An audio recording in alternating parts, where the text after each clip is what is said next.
0. Dyer wave.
scientific method cannot justify the scientific method. Therefore, it itself is a dogmatic religious presupposition.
Brzezinski model, the technocrat model, is much more interested in the incremental, slow kill, Fabian approach to bringing technocracy into being.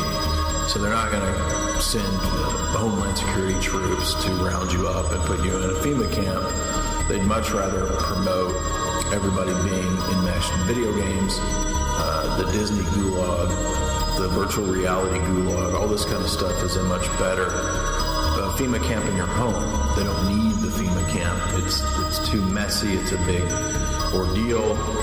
And so all the nonsense of all the patriot crap on the radio, that's not going to happen. They don't need to. The shadow global government is already here. And as we said, it's in the latter stages of the mopping up process to move it into the next phase, i.e. between two ages of the next age.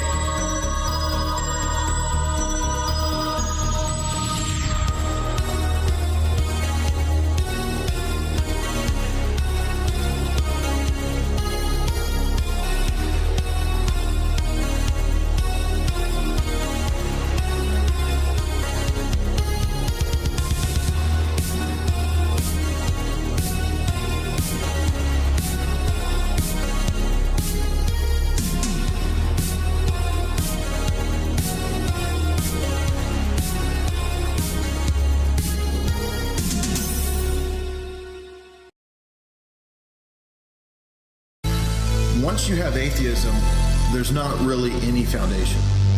Anything can come and go.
Throughout the course of philosophy, we can see in history, when you divorce anthropology, from this kind of a revealed framework that we're going to talk about, what you get is basically disaster, and you get things like reductionistic materialism and so forth that ultimately wipe out the notion of what it is to be a human person.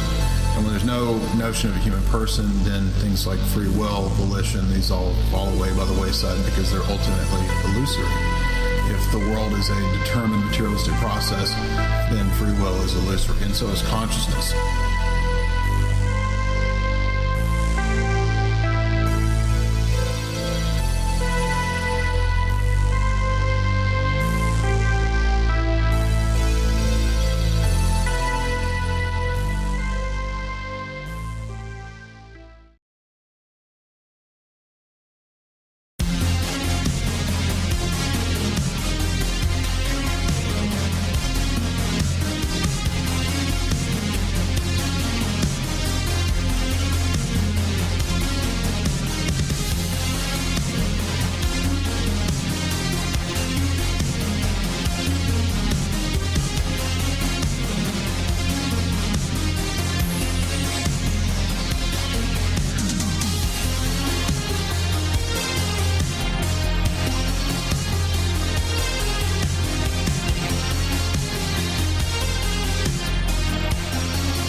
30,000 Chad nerds. 30,000. Can you hear me, nerds?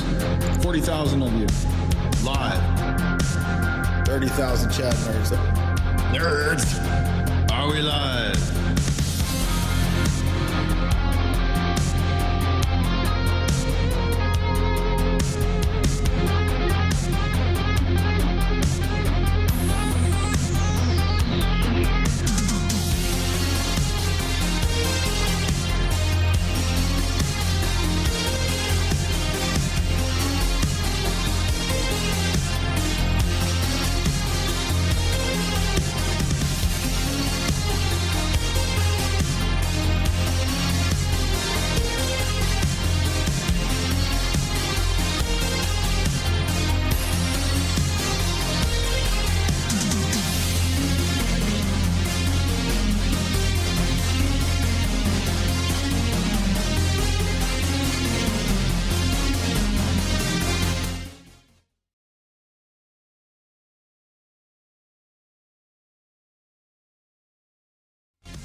There we go.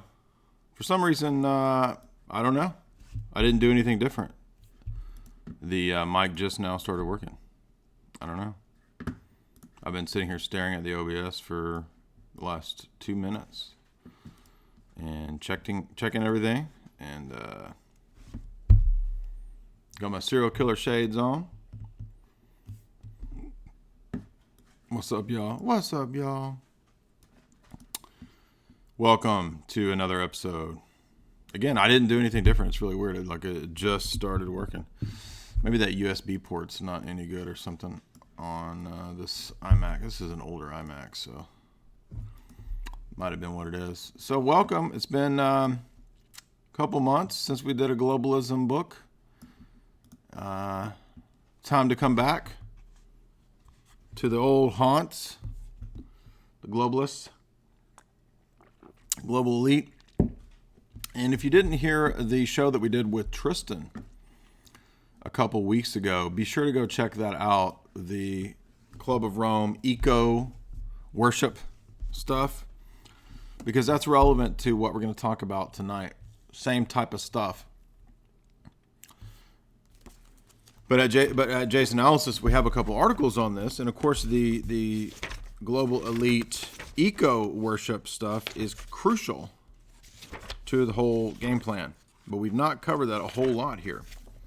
So I've gone a good ways now into this really boring book for you. So we're ready for Turning Point. And let's give a little bio. I meant to mention a little bio on Fritjof Capra here before we talk about and analyze his book. Frito-Lay Capricorn. It says he's an Austrian-born.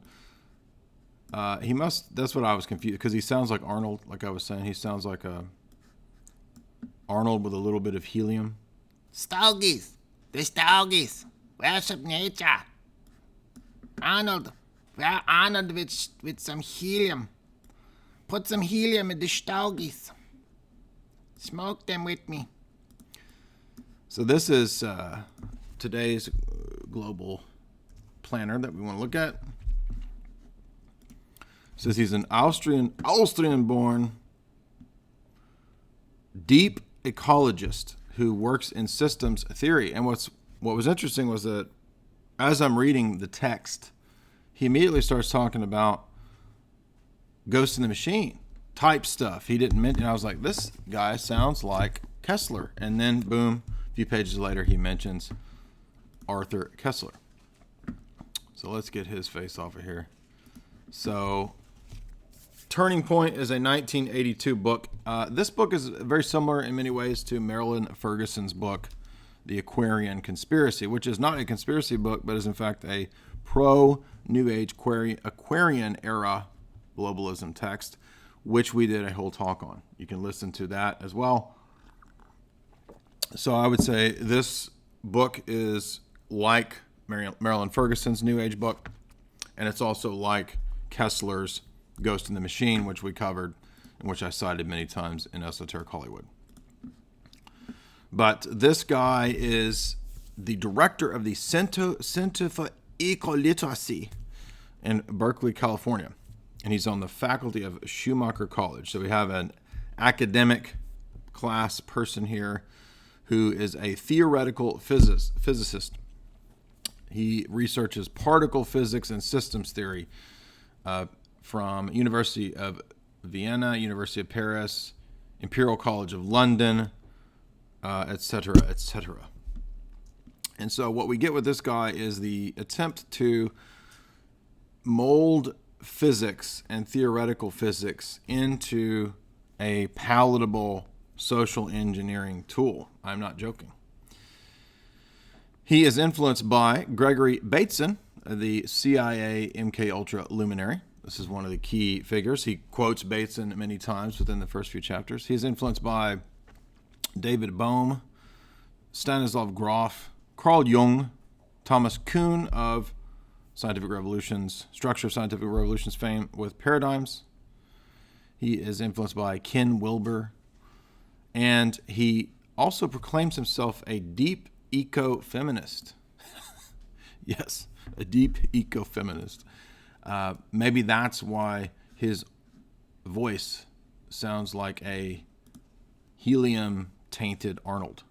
He's got a little too much ecofeminism in his literal Arnold Schwarzenegger voice. He sounds like Arnold with helium. The stogies. You were saying now, what about your wife and the stogies? We will smoke the stogies from Mother Earth. We will turn Mother Earth into one giant green stogie. If you didn't see the video that I shared of Arnold bragging about stogies, go check that out. So again, he has co-authored New Age nonsense with a Benedictine monk named David Steindl-Rast, which means that he doesn't believe anything near Christianity. Fritjof Capricorn is a member of the Earth Charter. Remember the Earth Charter? When we did the talk with Tristan, we covered the United Nations Earth Charter document. So again, if you didn't hear that talk with Tristan, the last one that he and I did really well. Everybody liked that one a lot. It had about 10,000 views. We got into the Club of Rome. We got into all this kind of stuff really deep. Maurice Strong. So what we have with Frito is another one of these characters. Now, we're going to see that not everything he says is wrong. There's some aspects of this approach that are correct. But remember, this is where topics like dialectics are so crucial, because some people bitch about the fact that I talk about dialectics a lot. I talk about it a lot because everybody from Plato to Hegel to people like this consistently talk about dialectics. And if you've not read Volume 1 of God, History, and Dialectic, you should, because you will see why dialectics is so important. And it will even relate to things like absolute divine simplicity, which you wouldn't think apply. But Frito wants us, like Huxley in the perennial philosophy, to merge back into the big blob one, the monad. So he is going to employ quite a few Far Eastern metaphysical concepts that he will tie to his theoretical physics, which I'm not saying is all false. I'm not necessarily saying that. However, as we covered in I think it was in the Marilyn Ferguson talk, some of this stuff to deal with theoretical physics is social engineering gobbledygook and has nothing to do with physics. It's literally social engineering. And that should not be surprising to those of us who are familiar with the types of philosophical critiques that I do of Darwinism. So if you want a key corrective to this, I recommend God, History, and Dialectic, Volume 1, which is available in paperback on Amazon. Everybody should read who's interested in these topics. Now, this is some pretty heavy theology here, but Farrell's God, History, and Dialectic, Volume 1 is a classic. And it will relate directly to the manipulation of dialectics as it pertains to social engineering, social sphere, and worldview perspective. You see, it's not just physics that we're talking about. The turning point that Capra is interested in is the turning point in science, society, and the rising culture. This is the subtitle of his book, and his other famous book is The Tao of Physics. In other words, Taoism, dialectics, dualism, and duality. These are the concepts that need to be correctives to Western thought. Quite literally, this is his whole project almost. So let's make sure that we keep this in mind. And a big part of this project is going to be selling this philosophy. Keep in mind, we will be taking super chats. I see we have a super chat there. Feel free to bring your questions. This may get a little philosophical. You might want to take some notes. We'll see. Let me put a picture up of this character here. Actually, I should have just put Lo Pan up. Why am I putting this guy up? Nobody knows who this guy. Let's put Lo Pan up. Mr. Burton. You were not put upon this earth to figure it out, Mr. Burton. So we're gonna be in Lo Pan territory tonight. And by the way, Fritjof Capra is a deep eco-feminist. Fritjof Capra. So we're going to keep Lo Pan in mind. Mr. Burton. You were not put upon this earth to get it, Mr. Burton. If you've not seen Big Trouble in Little China, you're missing out. All right, so Lo Pan's going to be with us here for this. Again, Super Chats are welcomed. If you want me to answer your questions, ask those in Super Chats. And be sure to like, subscribe, share below. Please counteract the increasing haters who are suffering from passive-aggressive envy. The many, many, many haters. Yes, deep ecology, unfortunately, will eventually mean goddess worship, even according to Mr. Fritjof. Now, he doesn't call it goddess worship. I'm 6'2", for those that are asking me. Yes. So let's get into this 1982. Now, who promotes this book? Carl Rogers. Interesting character, Carl Rogers. The LA Times and the Washington Post. CIA Washington Post. So this is a pro-CIA left type of book. Rockefeller Foundation type of book, you see. No, I'm not 5'10". What are you talking about? 6'2". Anyway. The I Ching is where he begins his book.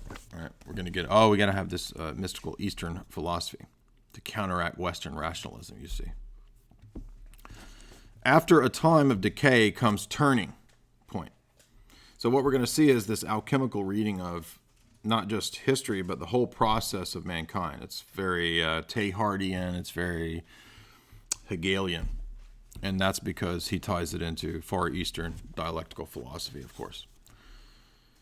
The powerful light has been banished and it returns. There is movement, but it is not brought about by force. The movement is natural, arising spontaneously.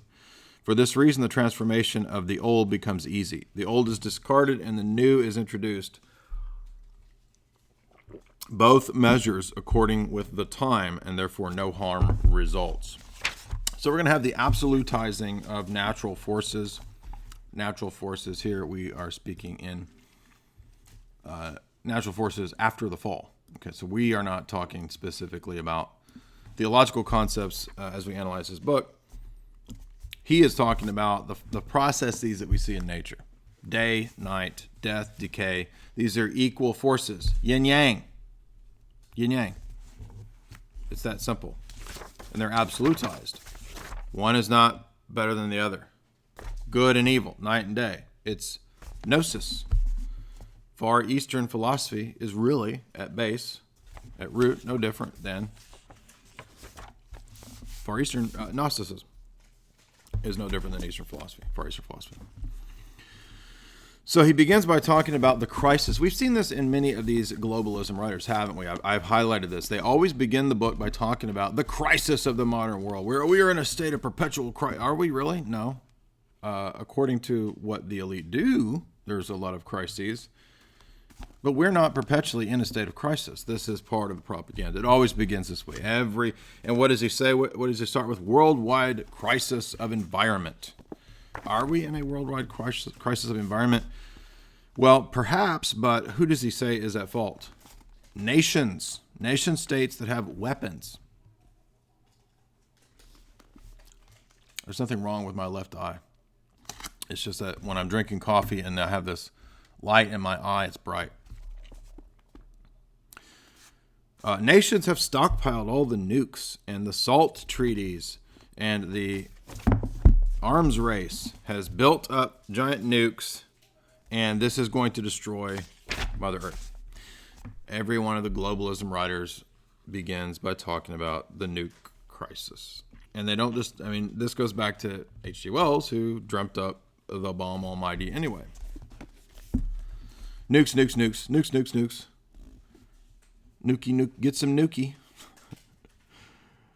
He says there's mass infant deaths, which, by the way, why does he have a problem with that? Because he goes on to talk about how we need to depopulate. So I'm not sure why he thinks that mass infant deaths are a bad thing when everybody needs to die. But he says that America is run by a military-industrial complex. Whoa, really? Well, yes, it is. So thank you for that true statement there, Mr. Frito. However, Mr. Frito is a servant and a promoter of all the same people that own and run the military-industrial complex. He promotes all the same plans. The people who run the military-industrial complex are fine with mass depopulation. The threat of nuclear catastrophe, he says, is because of American chauvinism. So all he is the next phase of the revolution, you see. Do we have problems in the chat? Or am I going to have to step in here and fuss? Are people trying to take over? What's the problem in the chat here? I'm going to have to eventually have some moderators. And by the way, I should mention, I am going to have channel memberships. So YouTube has finally granted me, I'm now in the elite club of channel memberships. So that will give you the ability to subscribe to Jay's analysis, not just through the website, which is fine. There's extra perks at the website if you just want to subscribe through the channel. In the next week, I will have the channel memberships turned on, and you'll get content there as well. And of course, you can also subscribe on Patreon. People in the chat are trying to get listeners. Whoa, $100. Thank you. Crazy. To be involved in an e-spat. Yeah, I'm not here. We're not going to do the Nick Owen drama. We're here to talk about the globalism book. So that's not, to my listeners, they're here for that. So that's what we're going to talk about, because we're doing the lectures on the globalism book series. So we don't do e-drama. And anytime I do e-drama, like when I respond to the people who try to start the e-drama, they get crushed and they get butthurt. So I'm not talking about Nick or Owen. I'm talking about the people who obsessively make the videos every day. When they actually do have the encounter that they're so eager for and they get crushed, they get butthurt and they're mad. So what's the point even of interacting with people who want to do the drama? I'm talking about the people with 1,000 and under subs that excessively make videos every day. It's not you that needs a moderator. I'm not talking about you. I'm talking about the trolls that come in the chat and try to take over the chat, because people do that. By the way, it's not just because of you guys. It's because there are bots that will come in the chat and that will post porn links all day, and somebody has to sit there and block all the porn bot links. Anyway, so enough of that stuff. Let's get back to Frito Capricorn. So Frito says that the key issue that man has to solve is ecology. Of course, we remember from the First Global Revolution, which is the book that the global elite put out, and it was put out in the 70s, First Global Revolution, which, well, it's a reprint of the book that came out earlier in the 70s called Limits to Growth, talking about how for the sake of Mother Earth, we're going to have austerity. We're going to have to shut everything down. You're going to have to go into banker austerity because you toot too much. Stop pooting everywhere. And also your cows too. And this is immediately where the book begins. We found, as the Club of Rome document says, the unifying matter to bring about global social change, which is the final revolution. Huxley, right, is what? Is ecology, is the green stuff. Global climate change. The global climate is how he begins the book. So ecology is the key linchpin of the whole control mechanism. At least that's what has been completely fostered by the elite. That's what they put all their money into, the Rockefellers and so forth, covered in David Rockefeller's memoir. So he brags about this, Collier and Horowitz's book, Rockefeller's American Dynasty, the authorized biography. Those are two that we will cover in the future. So what we understand from that is that global climate change is not a thing that they discovered was the problem. The thing that they created to be the problem. The thing that they chose to be the unifying problem of mankind in order to socially engineer. He goes on to say, well, and this is because pollution, because of too many people, is going to lead to epidemics. We're going to have epidemics, mass biowarfare epidemics. The third world is overpopulated. The first world is overpopulated. And this has led to an energy crisis. Now, this is right after the time of the 70s energy crisis that was engineered by Bilderberg. Read the book by William F. Engdahl, which explains how Bilderberg engineered the gas energy crisis of the 70s. The energy crisis is ultimately, he says, a war on resources. So with all of these people, what do they say? Mankind is all fighting for resources. There's not enough, and therefore that's why wars happen, because of not enough resources. If we could control resources and population, we would no longer have war. That's literally the low IQ argumentation of the global elite. Well, they know that that's not actually true, but that's what they tell all the dum-dums in academia and in the masses, right? And he goes on to say, change is what we need. It's all about change. Cancer, crime, pollution, it's all a result of ecology and the environment, because what do we all share in common? Whether you're a Buddhist, whether you are a Christian, or whatever the religions are, everybody shares the environment in common. And so that's why they chose the environment as the unifying social engineering world government linchpin. And they admit that in the white paper from the Club of Rome, First Global Revolution, which is another aspect of the final revolution, you see.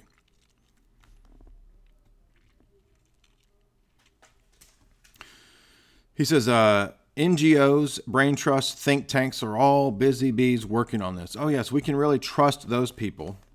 And then he goes on to talk about people like Irving Kristol and Henry Luce. Henry Luce, Skull and Bones, CIA, Time Magazine. Oh, yes, great men. Great men. All right. Then he goes on to talk about Vietnam and Watergate. And these scandals have caused people no longer to put their trust in publicly elected officials. Now, again, a lot of what he's going to say sounds plausible. Hey, yeah, military-industrial complex has a tremendous amount of power in America. So I guess he means well. No, he doesn't mean well, you see. When he talks about crisis and change, he doesn't mention the fact that the establishment wants there to be controlled chaos, controlled crisis, controlled change. And that a lot of this crisis and change is manufactured. That's what he never touches on. And so what does he begin with? The problem also in the Western world that no one has figured out is men. The patriarchy, you see. We have overlooked the fact that it's not just the environment, it's toxic masculinity and the patriarchy that's the problem of the West, according to Fritjof Capra. He says, so what I've done is I've decided that we need to, he says, yin and yang get out of balance in history. And there's just this back and forth, yin and yang, booby left, booby right, between history, right? Left booby is higher, the right booby is higher. This dialectical booby process leads us to the hermaphrodite, quite literally. The boobies merge, the left and right boobies merge into the hermaphrodite Baphomet character throughout the dialectical process of history. Now, I'm halfway joking, but I'm halfway serious, because he literally says that we've swung too far to the left brain side of things with logic and reason and mathematics. We got to balance that out with feminism. Therefore, it's time to promote goddess worship, feminism, and to destroy the patriarchy, because this will bring balance to the force. Literal Yoda level stuff. Yes, you must bring balance to the force. You must be cocked. Luke, you must be cocked. Maybe that's why Star Wars was cooked. May the May the cock be with you. You don't need to see our patriarchy. You don't need to see our phallus. You need to be more cucked. That was my Obi-Wan.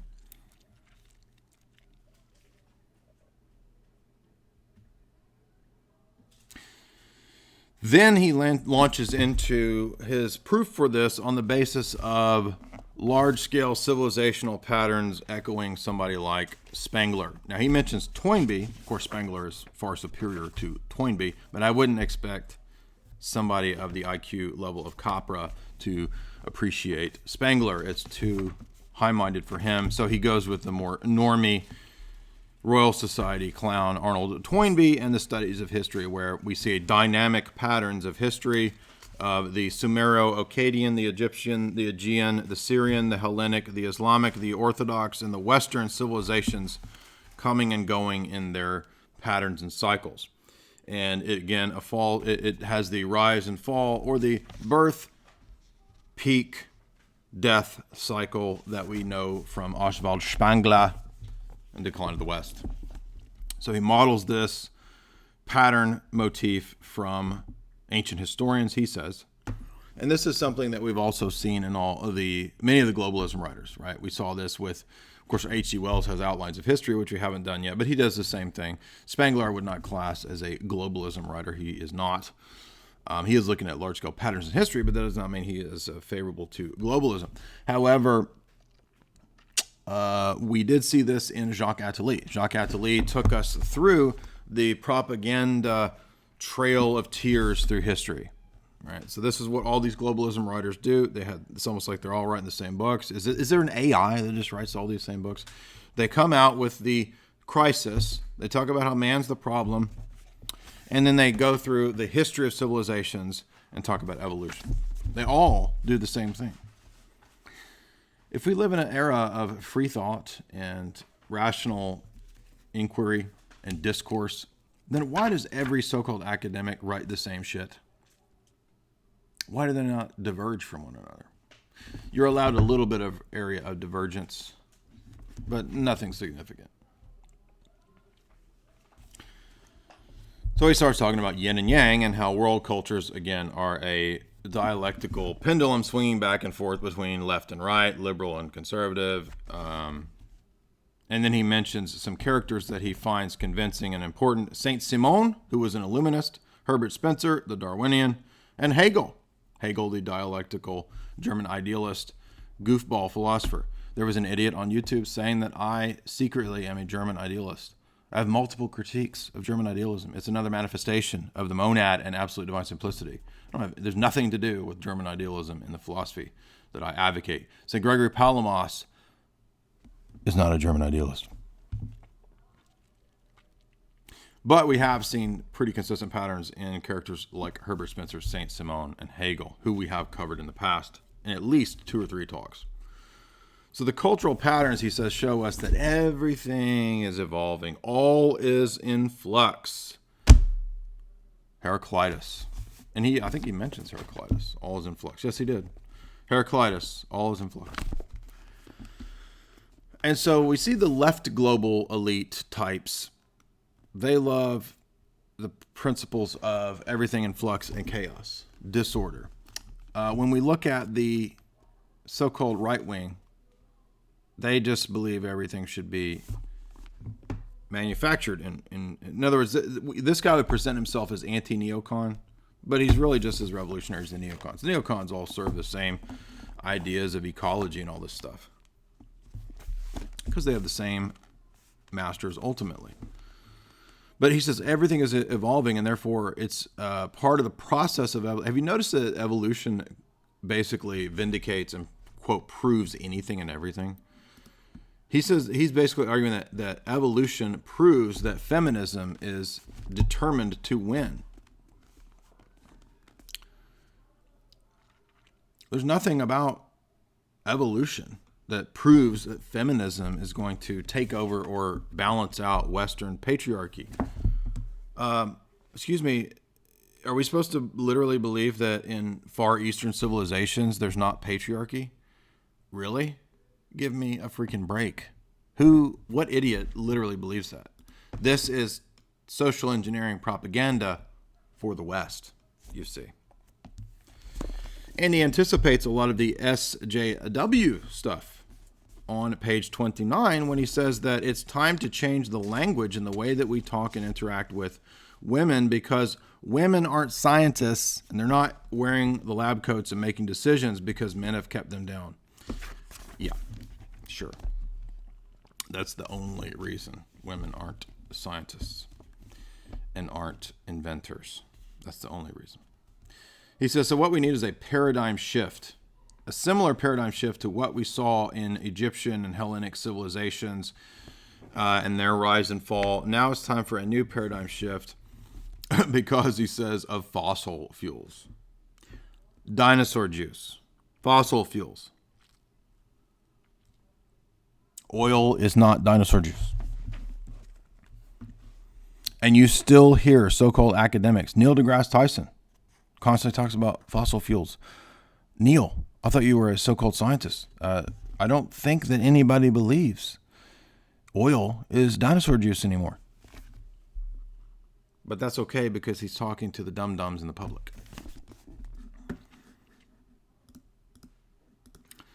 Why are we debating drama? We're here to talk about the global elite and their many, many writings. There's no point in arguing e-drama. Black Science Man. So then he goes into talking about the ideological underpinnings of Western civilization. And it's, he's basically right, but it's also kind of a oversimplification. And who does he go to? Some Soviet socialist, I guess. Peter M. Sorokin, sociologist. Let's make sure that Sorokin was a Soviet sociologist. I think he was. Let's see. Whoa. Lot of dudes named that. All right, let's see what he was a Russian-born American sociologist, political activist, notable for his contributions to social cycle theory. Harvard, yeah, there's no telling what this guy was. What Bolsheviks? Is he a Bolshevik?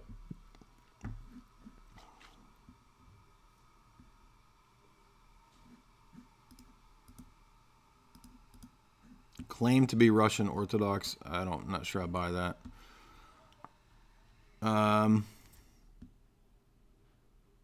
Well, it doesn't say he claimed it. It says that there was a service for him. I can't tell what his activism. Let's see. Did he have to leave? Did the Soviets put him in prison? Okay, Sorokin was an anti-communist during the Russian Revolution. He was a member of the Socialist Revolutionary Party. But he supported the white movement? That's bizarre. He was a secretary to Kerensky, who was a leader in the Russian Assembly. After the October Revolution, Sorokin continued to fight against communism and was arrested by the new regime, condemned to death. Well, I mean, who knows? The commies are always putting each other to death. He became the founder of the sociology department at that university. He expatriated, fled to the West in 1923, became a citizen in 1930. So he was a anti-communist, but he also was a Harvard. So he was kind of brought in by the East Coast elite. I don't know, maybe he's better than I thought he was. I'm not sure. I'm not familiar with Peter M. Sorokin other than here in this book. But regardless, he talks about the synthesis of Western history being based on cyclical waxing and waning of three basic structures: the sensate, the ideational, and the idealistic. So these civilizations go through these processes, and it's linked to the Platonic ideas of truth, being, and how society is structured and should function. And these are essentially theistic societies he talks about. However, he says what Capra's basic Capra's saying my basic presupposition about everything is in evolutionary process. He says that we have now learned that never-ending flux evolutionary process is what has replaced the former ideas that we had as a result of Christian Platonic society, which is inaccurate, but whatever. He says that this evolution is inevitable. So dialectics enter into the picture as a result of evolution, such as being and becoming. This is another dialectic that we have not treated of a whole lot just because it's a little confusing to people, but it is an important dialectical tension that we should mention that is also transcended in Orthodox Christianity.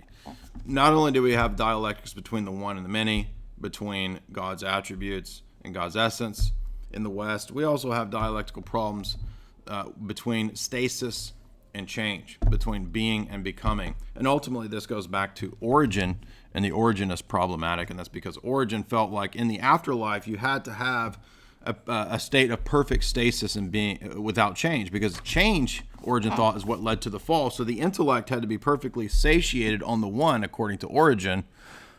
Oh wait, that's the beatific vision. Exactly. That's why the beatific vision is Origenism and Platonism. And that's why Orthodox Christianity explicitly rejects the beatific vision, because we believe we're resurrected in bodies. We're not just intellects floating around staring into the TV screen of God's essence. That is covered in this book.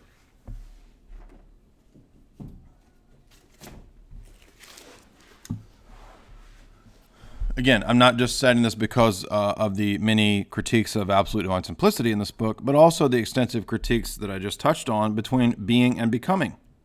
You see, if man's problem is change and flux and becoming, then we have a question about the afterlife. And guess what? The Eastern Fathers already treated of this problem. They've already dealt with the issue of how can we legitimately have an afterlife if we believe that man's problem is change. His will has to be fixed on the one, because to will anything other than the one is essentially another version of the fall. The fall happened because man could not keep his will fixed on the essence of God, according to some of these philosophically Platonic theologians.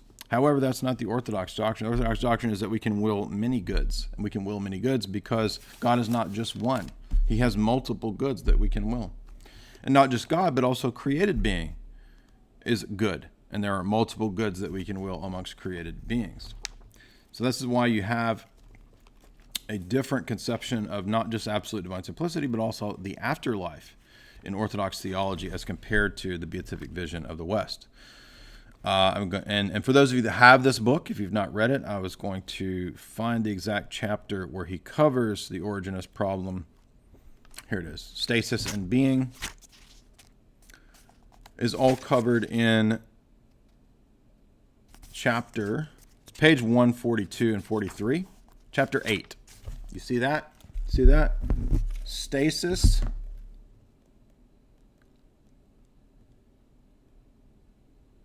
Stasis, Platonism, Origenism. I can't even read my notes. We are stasis. Yeah. So that's why you have to have the doctrine of the energies, is because it's not just about static stasis and staring into the essence of God. You need legitimate movement. And the Eastern Fathers said that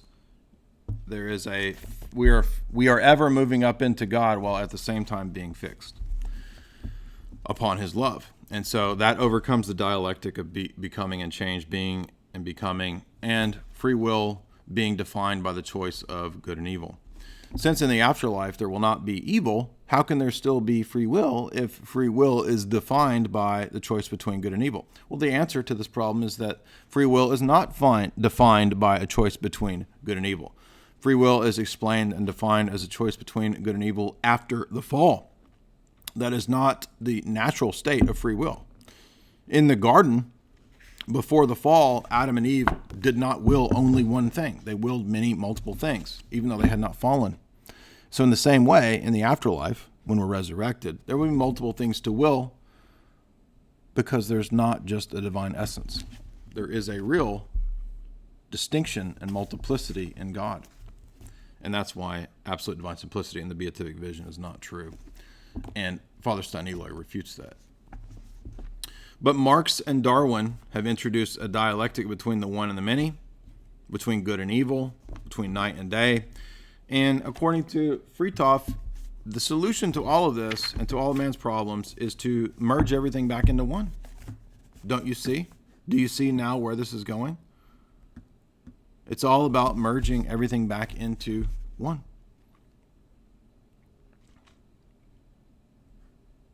He hooters. By the way, I've got a nice bod actually. I'm a well-built guy. I don't have he hooters. I was making jokes about my man boobies. I can do the muscle flex thing. I've got based boobies. So what we see here is, as Fritjof explains, he lists for you. Earth, moon, night, winter are set against the yangs of heaven, sun, day. Yeah. So you see what I was telling you? I was right. I told you. Dialectics. The active and the passive, the being and the becoming, the male and the female. And he says that when we understand this, then we understand that these principles are not just in nature, they're also socio-cultural manifestations, where he discusses, as you see here, feminine versus masculine, counteractive versus expansive, conservative versus demeaning, responsive, aggressive. So you have just because there's distinctions and differences, because there's polarizations of things, there's contradistinctions. The assumption by most of the Far Eastern thought is that these are absolutized principles, which is just simply a philosophic assumption based on dialectics. If there's a distinction between things, then they must be in tension. Why is the balance of these things, however, this is the question that we're going to ask Fritjof. Fritjof says, we got to bring all this into balance. But wait a minute.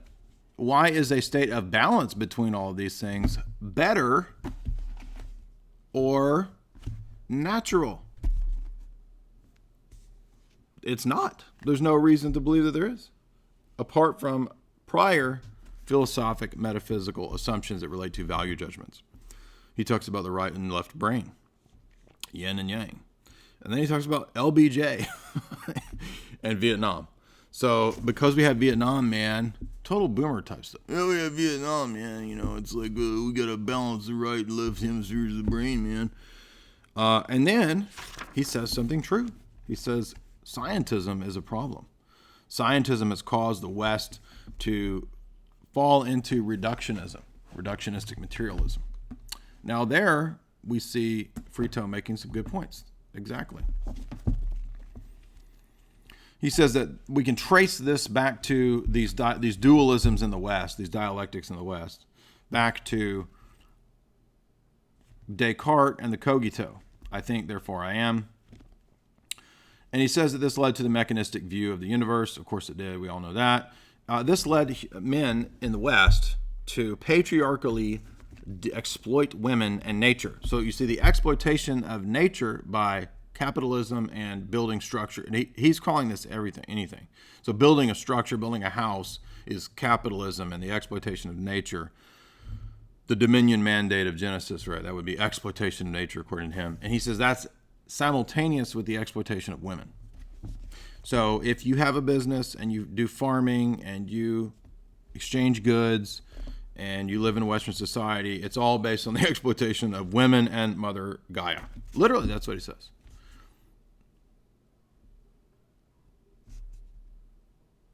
And this is based on the male ego.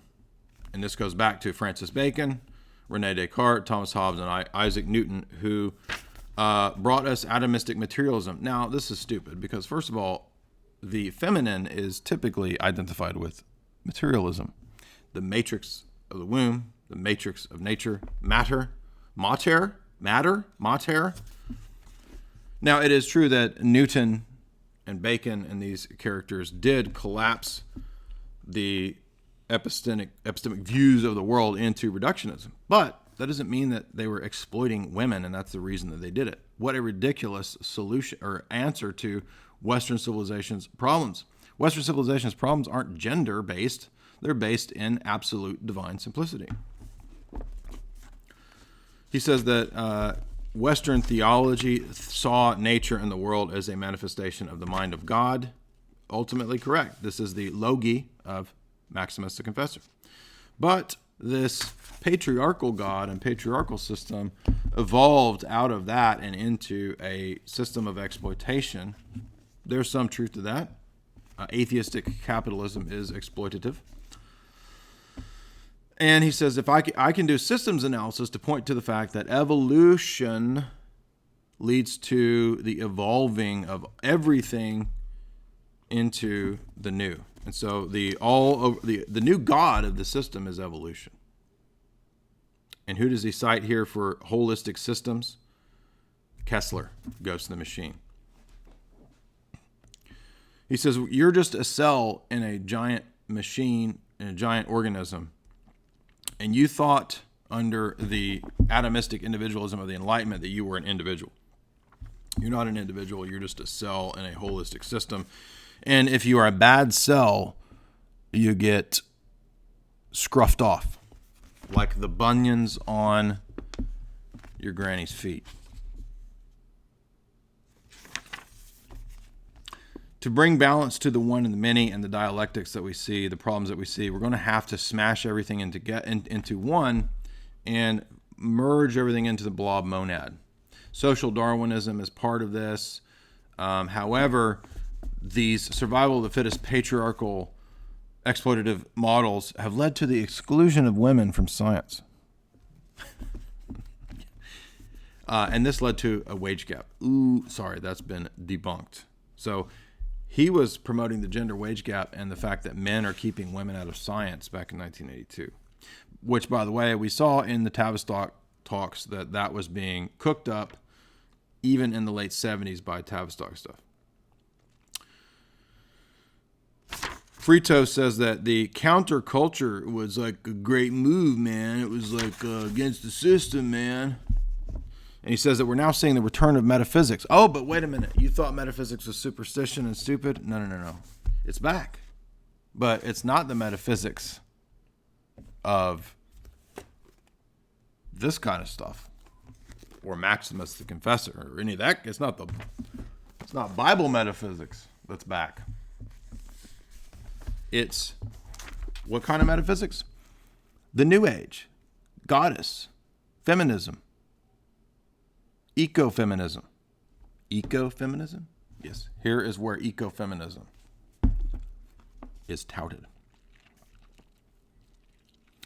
And what? Tiny living. Tiny living in a trailer. Tiny living in a trailer. I'm not joking, that's what he says. So the imbalance of the Western patriarchy and reason has led to expansion and growth. It's time to contract all that with the yang principle, the yin and the yang, not yang gang.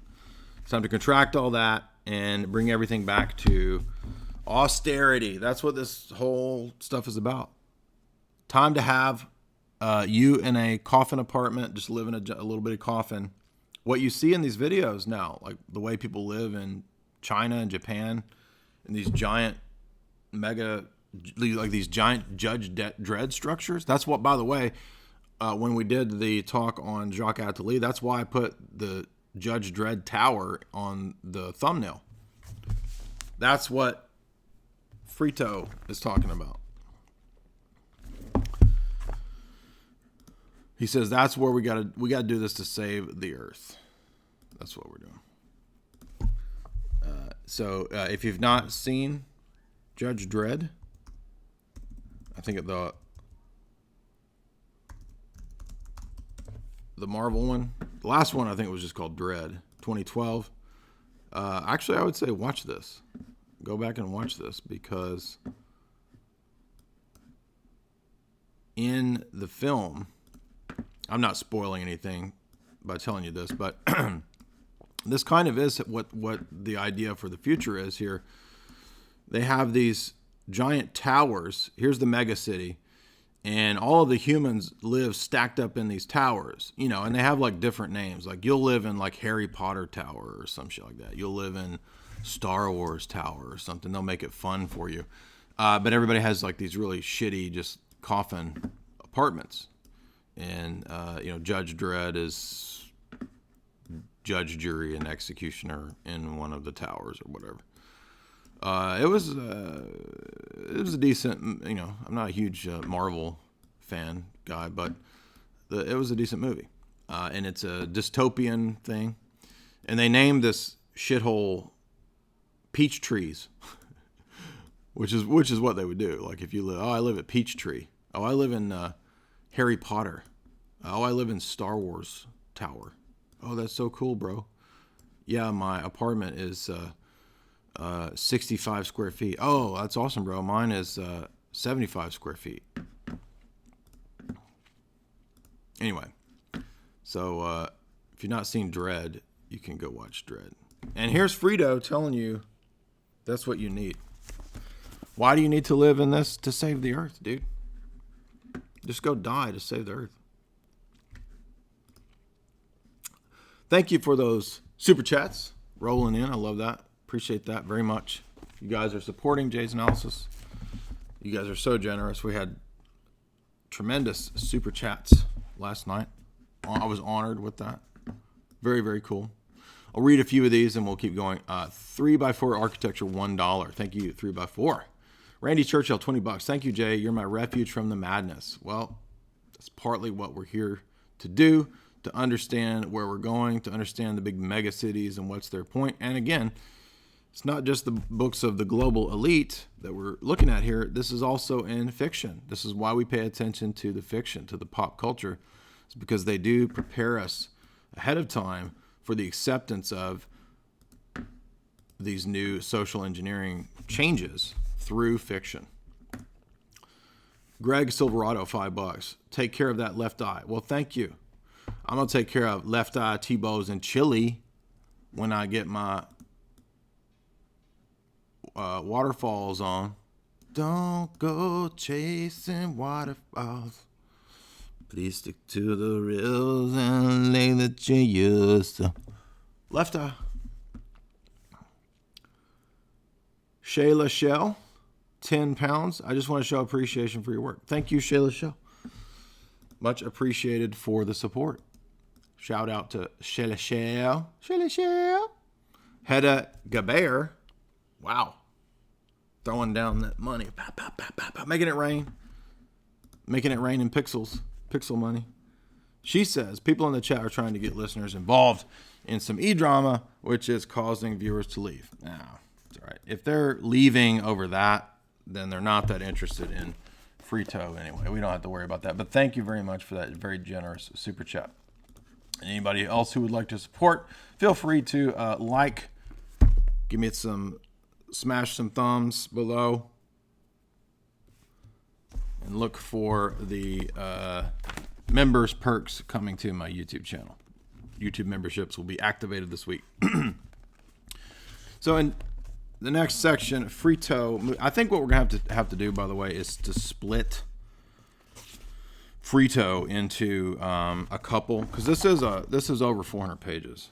This is not a globalism book like H.G. Wells that we can read in one afternoon. This is very long, very boring book.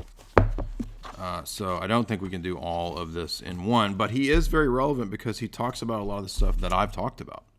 He goes through the Enlightenment and the scientific revolution, and he actually critiques it in some of the ways that I critique it. However, you'll notice this with globalism and global elite. They will oftentimes give accurate critiques. Many of the critiques that he gives of Western culture, of Americanism, are accurate. Many of the critiques of the Enlightenment, Descartes, the mechanistic worldview, Newton, of atomistic individualism. Many of the critiques he gives are accurate. But the problem comes with the solution. They always want you to take on a false solution. And that's what we're going to see in this, I would say, pretty influential globalism book. Because this guy is trying to say, we got science and we got mysticism. They appear to be in contradiction. And ever since the Enlightenment scientific revolution, they have been. But what we're going to give you in the new eco era is the merging of these two. Science and mysticism will recombine through deep ecology, the new age, and you got it, quantum physics. That's the key. So we're going to move from the Newtonian model into the quantum magic mystery. Load up for the quantum mystery tour. The quantum mystery tour is coming to take you away. Quantum foam in your brain. Quantum foam in your brain. And that's where we go. We immediately launch after a section here covering the Cartesian and Newtonian world machine models into the new physics. Quantum physics, man, it's like imagine doing physics with Jerry, man. It's like doing quantum physics with Grateful Dead, man. That's what I'm talking about. Quite literally, that's how you understand, atoms and molecules through Jerry, man. Living on Reds, vitamin C, and cocaine. Trucking. Got my new physics model, I'm trucking. Like the doodah man. This is what we were singing last night.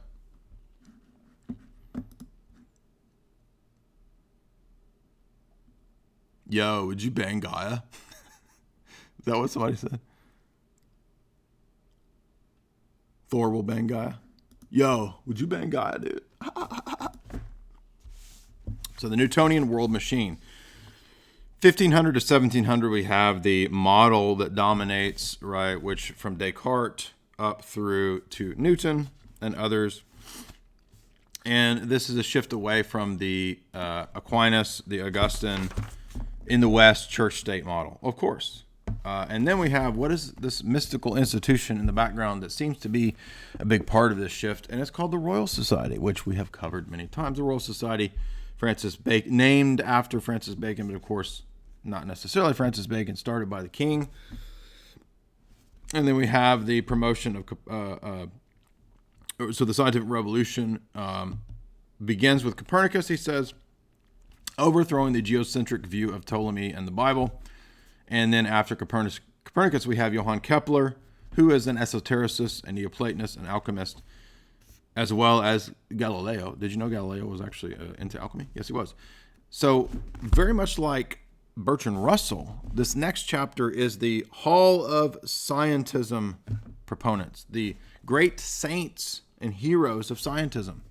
Every one of the globalism books does this. They give you the propaganda of nobody knew anything until the Enlightenment and until the Royal Society clowns came and showed us everything about how the world works. Literally, everybody was completely stupid. Nobody had any wisdom or insight until the Royal Society clowns figured out, who just happened to be weirdo, creeper, esotericists, and incels like Isaac Newton. And Newton was an incel. And they discovered what's called empiricism. Wow. Super deep, dude.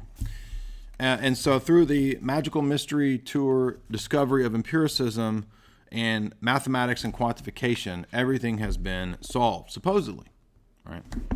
Well, not exactly, but it was a right step away from metaphysics. Now, wait a minute. I thought metaphysics was a problem. Oh, no. Metaphysics wasn't a problem. It was metaphysics related to Jesus that was a problem. Oh, now we get to the heart of the matter. That's really what it's about, isn't it? Logos, which is the second person of the Godhead, not an impersonal, abstract force. It's a personal force. A personal, energetic God is what logos is. He says, all of that leaving of medieval theology and patristic church father theology led to reductionism and the flattening of everything into a kind of simplicity. Exactly. I've written whole essays about how absolute divine simplicity doesn't just flatten God into a monad who's unknowable and untouchable and beyond the here and the now, divorcing God from the created order. It also flattens the concept of everything else, such as man having other aspects to his anthropology. Man becomes flattened into a simple monadic being. Of course. So man doesn't have a will and an energy and a soul and a mind and a nous. All of that gets squished into being matter. Because all things become squished into the monad because of dialectics. Because we can't accept the simple proposition that distinctions in things don't entail division or composition. And so we have the idea from the time of Descartes that matter is dead matter. God has been divorced from the created order. His divine energies are no longer immanent in the created order through the theology of Aquinas. God is only present as a secondary cause. God's not immediately present in this world because of absolute divine simplicity. If he were to appear, it would be impossible because the divine essence cannot appear. Oh, wait a minute. What about the incarnation? Exactly. That does pose some problems for the incarnation, doesn't it? But instead, what we have, according to Fritjof, is that dead matter is all there is in this world that we know after Descartes. And as a result of dead matter, what we have is just a bunch of machines set in motion, running. Deism. Automata and machines. And therefore, man becomes another automata machine. And this leads from the period of Descartes and the acceptance of the faulty philosophy of Aquinas into physicalism by the time of Newton. We are just physical forces banging up against one another, just like the atoms. That's all there is. What else could there be? And so what becomes worshipped now is the empirical method itself, embodied in the term scientific method. So the scientific method, which was a tool for hypothesizing and understanding the natural world, is now itself become a grand narrative. Never mind the fact that Isaac Newton was a rabid esotericist, creeper weirdo, and was continually throughout his life writing papers on ritual magic and alchemy. Yes, Newton was a alchemical weirdo. And from Newton, we then jump to the new physics through chemistry and the character. The guy who will prepare the way in chemistry will be a guy named John Dalton, a very important guy in chemistry. And so the new physics, well, we're not to the new physics yet. That's quantum theory, but we're almost to that because next is Einstein in his list of the scientism elite. And then that is going to lead us into 20th century quantum people. This is where we can interject all the new age gobbledygook and contradictions. Now, I don't personally think that everything about quantum claims or physics is necessarily false. I'm not saying that. I'm not saying everything about it's fake. I've not been to CERN. I don't know exactly what goes on there. I don't know exactly what Large Hadron Colliders do. I don't know if they're opening up the upside down world and allowing the mind flare to come in. I don't know. But there is obviously a lot of propaganda attached to quantum crap, whatever your view of quantum physics is. But we will get into that in the second half of this talk because it is very physics related, chemistry related, and then we'll cover new physics, quantum physics, from theoretical physicist Fritjof Capra himself. We will talk about Werner Heisenberg, we'll talk about Niels Bohr, John Dalton, and then Schrödinger and his kitties, Schrödinger's pussies. And you got a pussy or you don't got one. Which one is it if you close the box? We don't know. Is Einstein the new Newton, or is that propaganda? That will all be in part 2. And then, because we've already gone for a while, we'll split this up. How long have we gone? Over an hour. I'll do some more discussion with you guys here in a second. Again, it's a 400-page book, so we're going to do 2 talks on this. 2 talks with 2 parts, you see. So 4 or 5 hours, 6 hours on Frito. But we're getting up into the first 100 pages already. So we're almost a fourth of the way. But I'll give you my take on quantum stuff.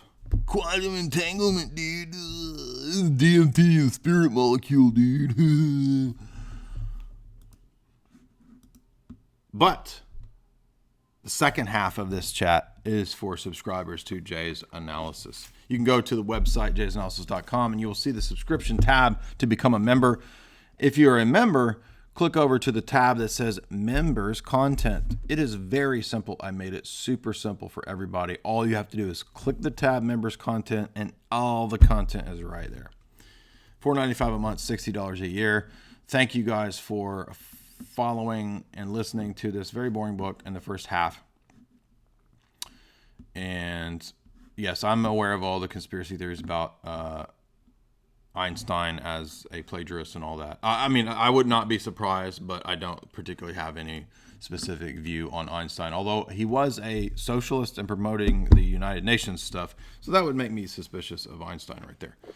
But is it all fake? I don't have any opinion on that. Philo Bedoui, $9.99. Jay, have you ever looked into the architectural symbolism of Astana? I do not know what Astana is. Let's see what that is. I know that it's hard to believe, but I don't know everything, some of you guys. Astana. It's a city in Kazakhstan, the world's weirdest city. Let's see some of the pictures. I see 2 gold towers. That's pretty. It looks like Trump towers. 2 gold Trump towers. I'm joking. They're not Trump towers, but this is apparently Astana. That is pretty weird. You don't hear much about Kazakhstan, do you? Didn't Borat talk about Kazakhstan? Beyond Borat, I don't really know much about Kazakhstan. It looks like they have a giant Epcot ball. They have Ghetto Disney there. All this modern architecture is so hideous, dude. Looks terrible. They have ugly statues of people running. Weird, ugly buildings. Giant blue. You got blue balls. You got a bad case of blue balls. It's not letting me show the picture of the ugly statues, but you can trust me that they are ugly. Here's another ball. They have like a lot of ball. They got metal ball issues going on over here in Astana. That looks like crap. If I'm in the same city. So, yeah, it looks like giant. It looks like, I don't know, Romulan city or some shit. Like if you ever watch old Star Trek Next Generation crap and they show in between the sequences, like, this is the Romulan city. That kind of stuff. Anyway, thank you for that. Not familiar with Astana, but definitely some weird looking architecture there. But thank you, Philo Bedoui.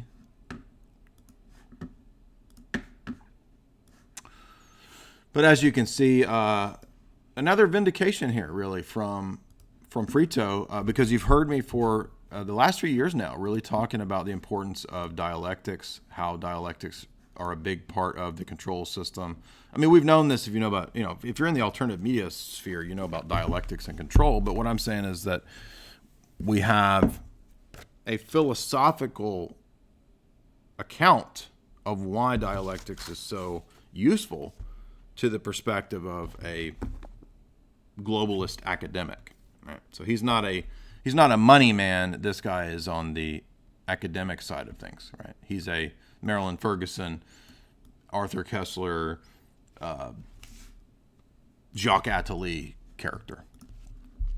And as I said many times, what they would do when they broke down society's belief structures through Darwinism, materialism, once your foundations had been destroyed and leveled, then they would come back in with the metaphysics and give you a holistic view. So everything has been broken down into smaller and smaller atomized parts.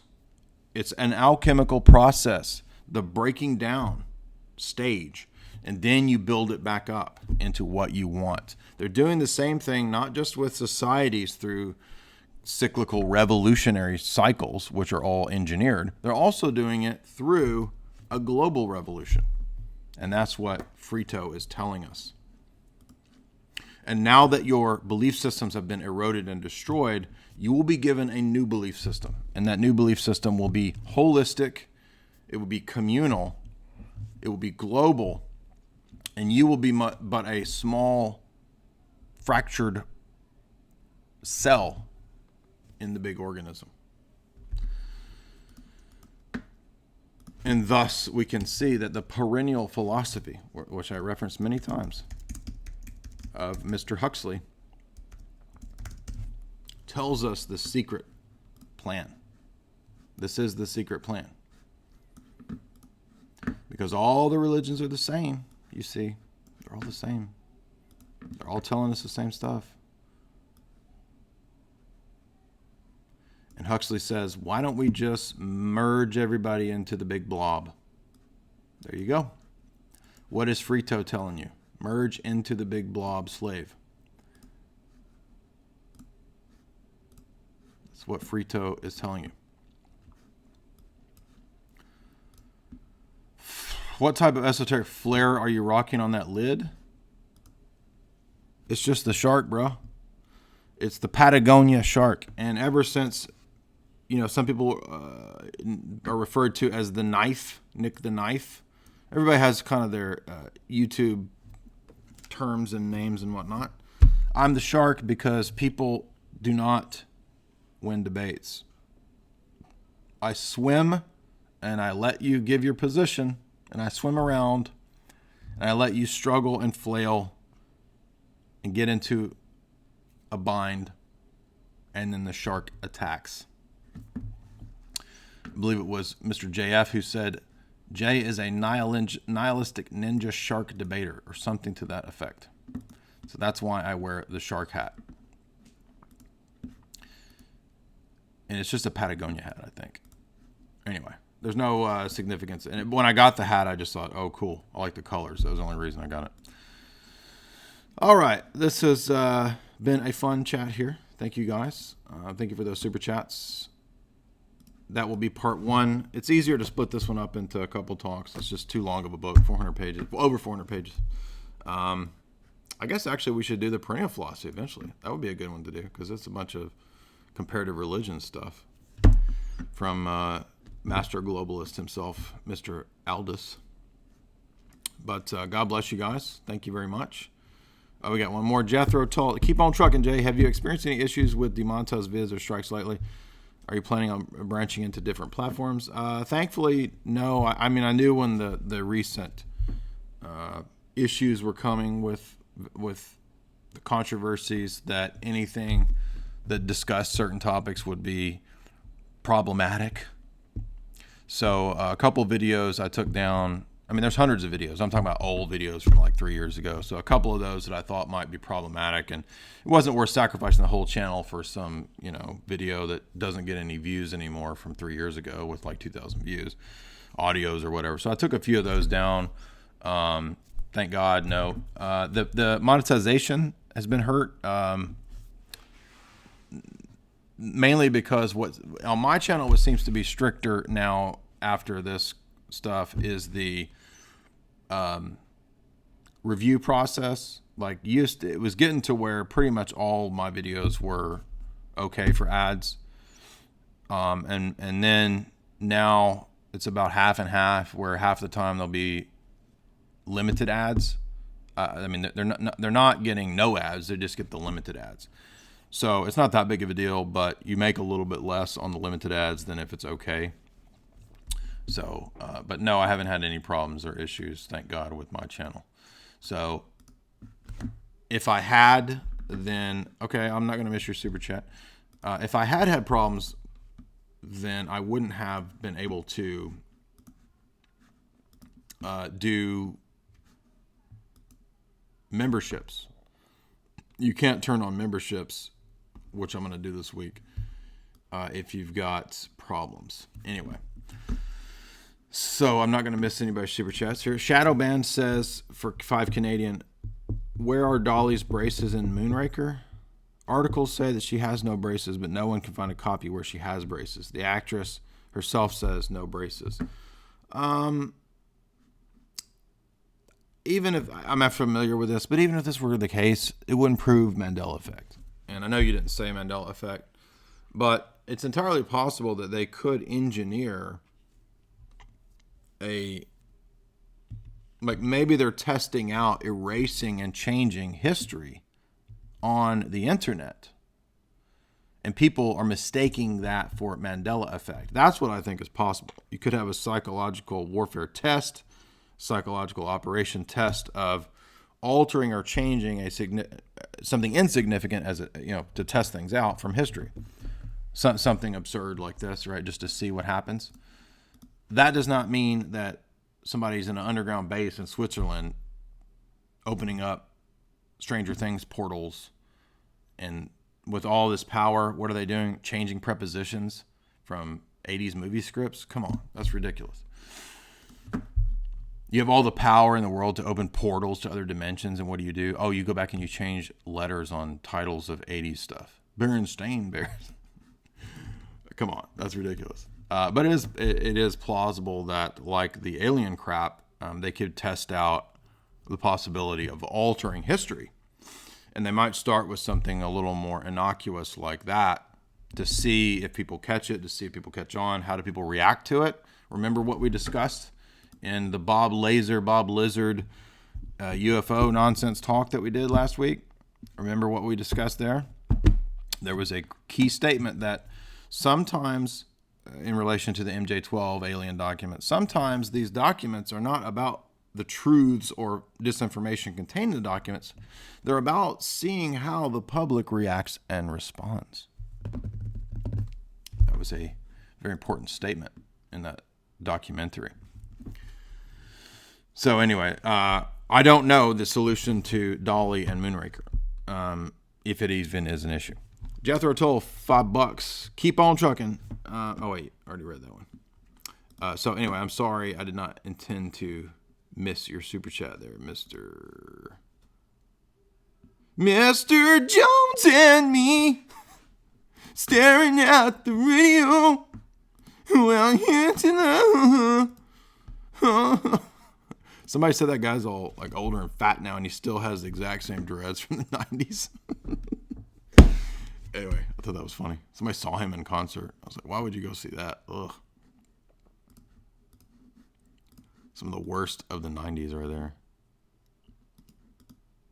And the paved paradise put in a parking lot. Bop, bop, bop.